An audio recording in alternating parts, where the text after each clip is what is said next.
New Zealand may balak na maghigante sa Gilas Pilipinas at tatambakan daw ang ating national team at Manny Pacquiao gumawa ng history sa Philippine basketball at Terence Abando inilabas na ang kanyang logo. Yan ang pag-uusapan natin sa video natin na ito.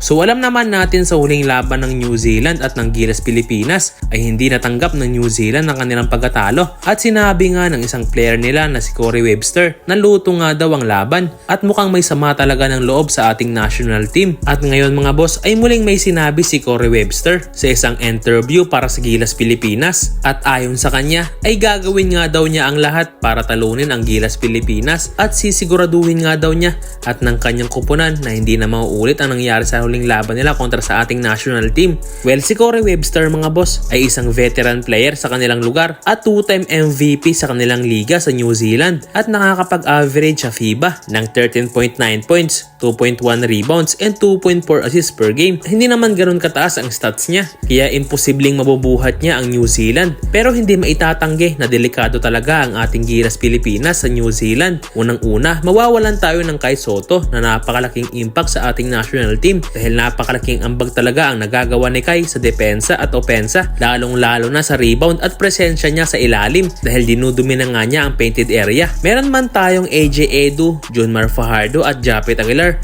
ngunit iba pa rin ang nagagawa ni Kai. Nakakapag-average si Kai Sotto sa FIBA ng 14.1 points, 9.8 rebounds and 1.1 assists per game. Kaya malaking kawalan talaga to sa ating national team. Ganon din naman si KQ na malaki din ang naitutulong sa Gilas. Isa na nga dyan ang kanyang outside shooting at depensa.